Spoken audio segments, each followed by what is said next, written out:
Aka, tabriklang, o'qishga kiribman. Voy, Barakalla uka. Senga ishonardim. aka, yana 1 yil kutmabsiz-da. O'zi oxirgi yilim bo'lsa. Hey, nima deyapsan? Ikkalang kontragingga ham pulim yetadi. Sen faqat o'zingni o'ylaysan, ha? Tabriklaymiz. Otam akalardek hali katta tarjimon bo'lishing kerak. Dadam do'konni ijarasini so'rayaptilar. Qachon berasiz? Uka, bu oy bersam bo'ladimi? Ukalarim kontrakt pulini to'lagandim. 2 oyligini bir qilib berishga harakat qilaman. Bergan pullaringizga hamma narsani tayyorlab qo'ydim. Bitta sen qolibsan. 200 ming berasanmi o'zi? Qo'shilasanmi? Qo'shilaman, hozir. Uni ustiga tekinga soch olyapsan. Shuni ham inobatga olganda uka, Dogovorda bor edi-ku aka. dogovorda otangning sochi bor edi. Sani soching emas. Hozir. Aka, kartamga 200 ming tashlab bera olasizmi? Hozir tashlayman. Kursdoshlaring yonida boshingni egma.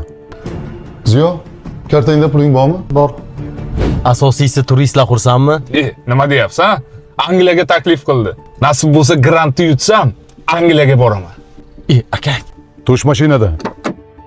Nima, kursimda pul yig'ilyapti deb pulni mana shunaqa narsalarga sarflab yuribsanmi? Mana tashladim-ku aka. Nima, berayotgan pulingizni minnat qilyapsizmi? Otamning gaplari yodingdami?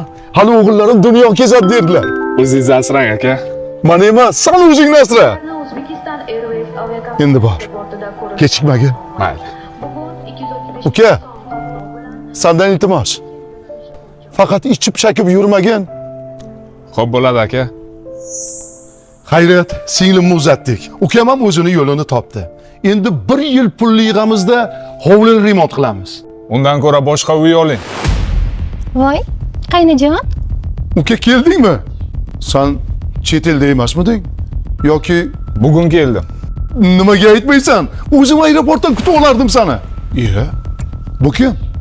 Ishingiz bo'lmasin. Nimaga o'zgarib qolgansan, uka? Chunki alam qilyapti. Bu uyni otam menga vasiyat qilib ketganlar. Tushundingizmi? Tushunarli. Onasi, narsalarni yig'ishtir.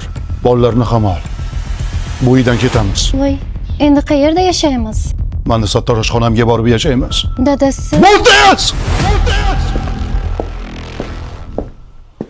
To'xtang, akalarmisiz? Ko'rmayapsanmi? Ukangiz meni ishdan olib kelyaptilar. Mana shunga imzo qo'yib bering. Nima bu shu?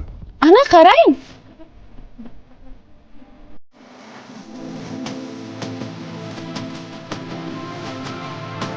Uylarim muborak bo'lsin aka. Rahmat senga, uka.